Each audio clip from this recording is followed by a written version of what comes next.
Ayan po, hapon na po. Araw po ng Miyerkules ngayon, November 1.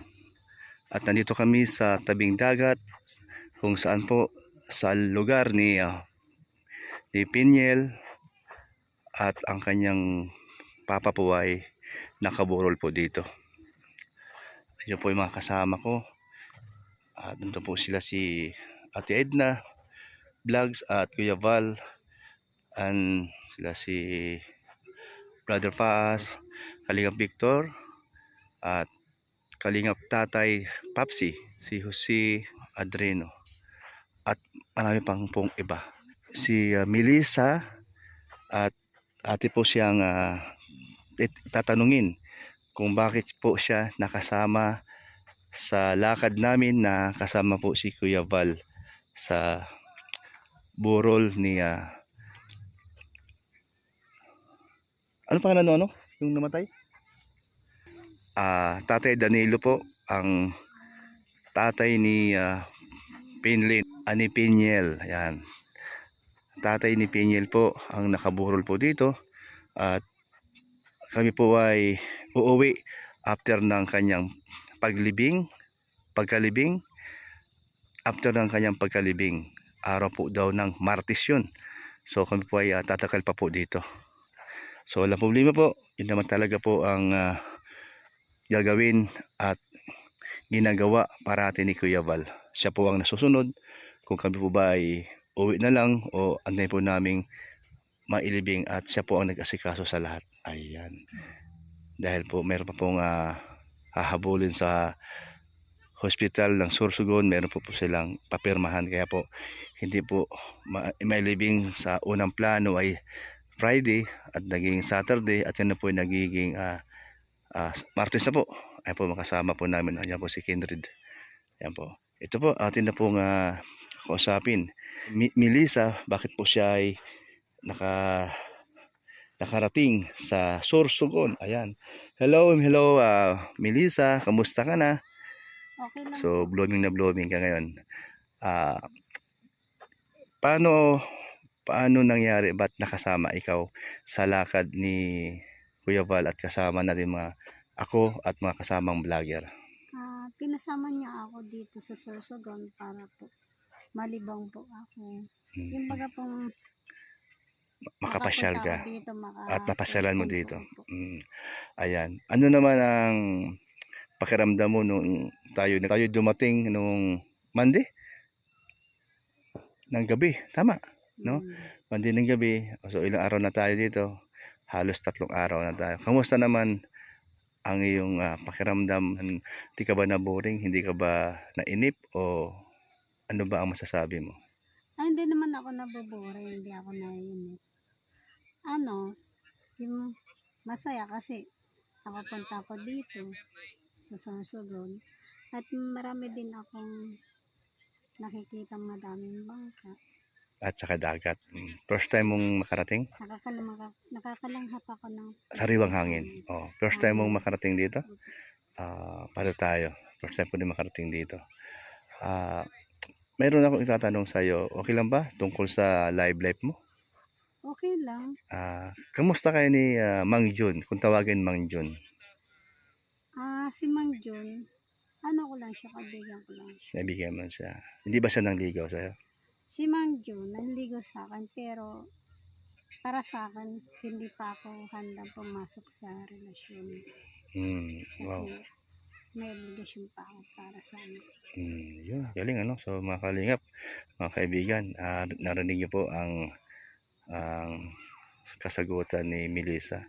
So matagal mo nang sinasabi sa akin na wala sa loob mo na mag-asawa ulit.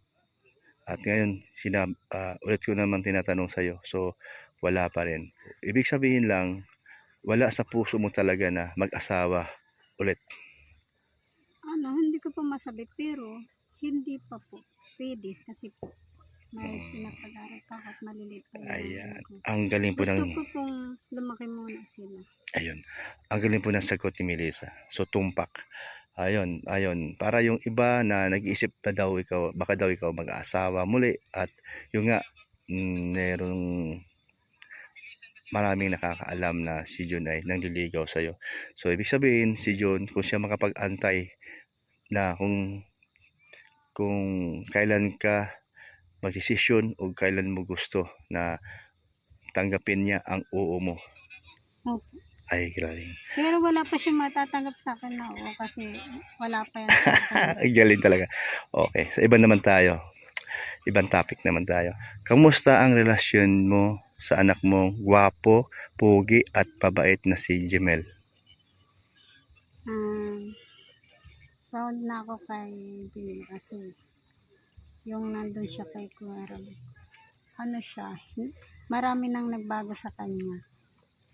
Hindi na matigas ang ulo niya at Wow. hindi na siya makulit. Talaga? Ano siya, focus lang siya sa pag-aaral niya. Uy, galing. Pag nakita ka niya, agad-agad siyang lalapit sa'yo? Nalapit po. Papabago doon sa Opo, meron na po. gustong, Pinakausap niya ako. galing.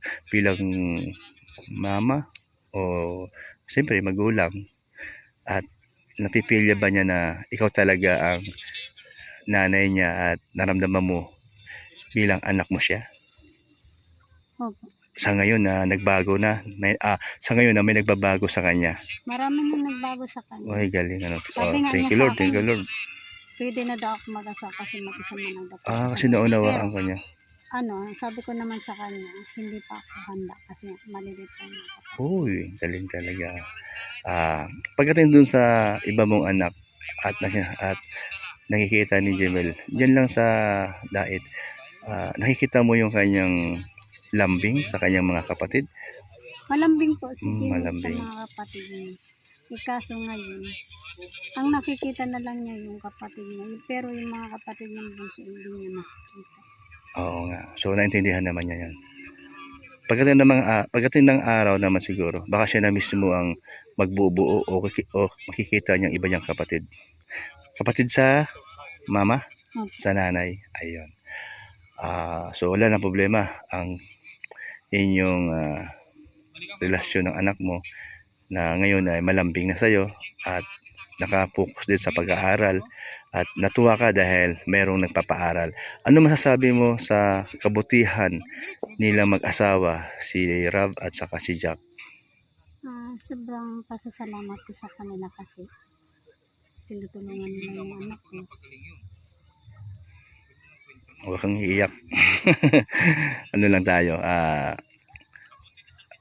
kwento lang tayo ng... Mula nung natagpuan niya yung ano ko doon sa Paracay. Yun nga po, wala man po akong alam baga. wala na yon, tapos na yon, no? Nalaman ko lang sa kanya nung pumunta ako ng Paracay. Ay kwento yung anak ko sa akin. So, sa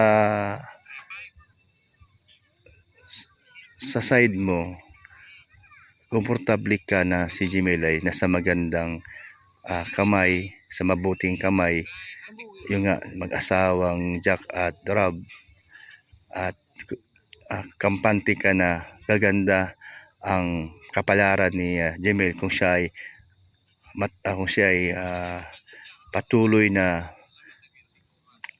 ipamuhay niya ang kanyang kabaitan, ang kanyang pagiging masunurin, at siyempre hindi matigas ang ulo. Yun ang pinaka-importante sa bata habang siya lumalaki. At meron namang taga-alalay, taga-bantay doon kung sino mo yung makasama niya sa bahay ni Rob, ano? So, doon ba sa nakikita mo, wala ka ng alinlangan? Hindi ka na nagwo-worry? Ano po, doon sa nakikita ko doon, hindi naman, kaso lang po, natatakot lang ako kapag lumalabas si Jimmy. Minsan may kasama naman nata o baka may binibili lang. Kasi naman pwedeng pabayaan ni Rob na mahirap na po, lumalabas. siyempre baga po. Ang iba, isipin na, gaya baga po, mahirap, pero wala naman. Pero itong si Kalinga Rob, ang kanyang mentor or kanyang tinuturing niya kuya na si Rob, hindi naman niya pwedeng pabayaan si Jemel na o papayagan basta lang lalabas sa bahay o doon sa compound, no? So, ang gusto ko nga po kuya, wag na siyang pumunta doon sa bahay kasi delikado. pupunta ba? Doon sa inyo? Anong dala niya? Bike? Hindi po. Na ano lang po sa akin nasabi yun. Sabi niya. Gusto daw na pumunta doon sa Ay, talaga. Di ko alam yun. So, Sabi ko minsan sa pa kanya- napunta pala ka, Sabi ko sa kanya, wag na siya. magpunta. O kasi siyempre malayo yun eh, no? May kasama ba sa pagpupunta sa doon? Hindi po, ano lang po siya, Commute?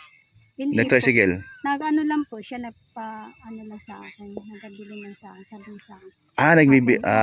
Nagbili lang sa'yo kung gusto niyang pumunta doon. Ano po. Hindi pa naman pala. Eh sabi ko, Pumunta. wag na siyang pumunta Oo. doon. Kahit kailan, wag na siyang pumunta. O, kasi sa doon ka banda. nag-alala, no? O nga naman. O, tama Kasi naman po, yun. Delikado po sa lugar na yun. O, bata pa siya. Ayan. Okay. Thank you doon sa mga napag-usapan natin. At siyempre gusto ko rin, ano masasabi mo kay Kuya Val at kay Ate Edna? Sobrang bait nila sa tao at marami silang natutulungan. Saka pati ang hirap-hirap ng ginagawa nila. Kahit malayo, napupuntahan pa yung taong natutulungan. O, nakikita mo no ngayon na kasama tayo. Kasama ka. So, nag-observe ka lang kahit nga maulan, no? Kahit Nakaraan, maulan, sugod. pa rin, Oo, no, napunta pa sugod. rin sila. So nakita mo yung kanyang dedication kung paano siya tumulong sa kapwa. Opo, hindi nga po biro yung kasi bidong paanlayo nito nararating nila kahit malayo. Totoo yun. Kahit nga sa Mindanao, nakakarating. Ano po sila, yung baga pong sa pagtulong po sa kapwa, sila, mabilis silang pumunta dun sa tao. Nila, matutulungan nila. Totoo yan. Proud na proud tayo sa mag-asawa na yan dahil walang kapaguran ang kanilang paglalakbay para lang makatulong. Mayroon akong itatanong sa iyo na mahalaga. Kasama ka sa kanyang love triangle. So, para ka na rin artista. Ganun po ba? Oo, kilala ka na. Marami na nakilala. Sikat ka na. Hindi mo ba alam yun? Oh, di ba alam Hindi ko yun? alam na Sikat ka na sa ako. buong mundo dahil may mga Pilipino sa buong mundo na nakilala ka, nababaitan sa iyo at marami nagmamahal sa iyo. Di mo ba alam yun? Hindi. Talaga. Kasi simulat sa Paul, hindi ka naman nagbago. Doon pa rin yung kabaitan mo. Pati yung decision mo na hindi ka muna mag-asawa hanggang ngayon, o di ka ba nag-asawa talaga. So, believe sila sa mga pinasabi mo at pinapangako mo na hindi mo na mag-asawa kasi meron ka pang anak na maliliit. Okay.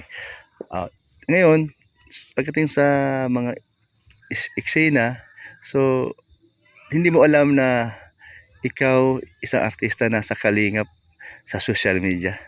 Ay, wala pa akong alam dyan. Wala ka alam. Pero kapag ganyan po na natatawa ako kasi ang dami kong nakakausap. Masaya baga po. Di ba, no?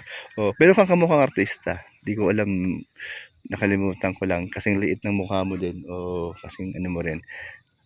Sorry, di ko sa maalala. Pero meron kang kamukhang artistang babae na tisay at puti at halos kahawig mo. Pagka may pinagawa si Kuya Val sa eksena mo, ano yan, binibigyan ka ng ito yung script o ito yung basahin mo? Wala po. Ay talaga, wala. Wala. Anong ginagawa? Sarili mong ano yan, pag-iisip? Sarili po. Ay, wow. Talaga lang so wala pa lang basta ito sinabi niya, bahala ka na, parang ganun. Diskarte mo na yon. Opo. Yung galing naman. O pati si Mang John, si Kuya Kens, no? Sila yung mga kaya nga tsaka sino yung nga pong kasama sila. di ba? So, ngayon meron kayong eksena ngayon, meron kayong ginagawa? Meron po kanina po. Yung mga pinapanood, yung mga ina-upload ni Kuya Val, maraming nag-aabang nun. Minsan, nakasali din ako doon. Nung bumili ako sa iyo ng yung kalamansi, bawang, sibuyas. Na-eksena ako doon. Maganda, nakakatuwa, pang good vibes yun sa ating mga nagmamahal sa mga sulit kalingap. Talaga naman gusto nila yun, pang good vibes. Kagaya mo, yung mga kasama mo sa eksena yan. So, ano sa palagay mo sa ngayon, nag-enjoy ka ba? Bukod dun sa meron kang business, dun sa market ano ba yun? Diet market. Sa diet market, bukod doon sa yung business na nalilibang ka doon, and then sinasama-sama ka ni Kuya Bal. Okay ba yun doon inyong ah, sa inyong sa inyong ah, pagsang-ayon kung saan ka pwede? Hindi ba natutuwa ka ba ron? Natutuwa ako kasi sinasama nila ako pagkatapos matinda. Okay. Ang sarap ng pakiramdam. Pagdating doon sa diet market, alam nila na sa ano ka, sa Kalingap series o sa ano ba yun? Love Triangle. Alam nila? Napag-usapan ka doon minsan? Narinig mo? Alam po nila. Di lalo ka sikat doon. Isa kang artista sa Kalingap. Ano? Ayan, sige po. At ito si Melissa po, nakita naman natin na kanyang aura, nakangiti. Yun ang gustong-gusto ng mga karamihan, na nakangiti ka. So, maraming talagang nababaitan sa'yo. Maraming gusto ka nila panoorin. At siyempre, yung bang hindi mo inakalain na, uy wow, di ko alam to na lagi pala marami pala nakakilala sa akin. Okay. So, hello. Magbabay na tayo at magpasalamat. Anong masasabi mo sa mga sumusuporta sa iyo? Maraming salamat sa inyo, guys. Ayan po Patuloy lang po ang pagnonood. Ayun, nag-invite po siya na patuloy po kayo subaybayan at manood sa Love Triangle sa ginagawang serye ni Kuya Val Santos Matubang. At siyempre, lagi pong kasama dyan si Ate Edna po. Para po maalalayan si Kuya Val sa mga minsan po mayroon pong gamot na pinapainom si Ate Edna para dun po sa maintenance ni Kuya Val, para hindi din makakalimutan. Ayan po, salamat po sa inyo, sa iyong panonood na sa aking vlog ngayon about kay Melissa, sa buhay niya at sa kanyang mahal sa buhay. Ayan po, salamat po and God bless po sa inyo. Bye-bye. Bye-bye po and God bless po sa inyong lahat dyan. Ayan.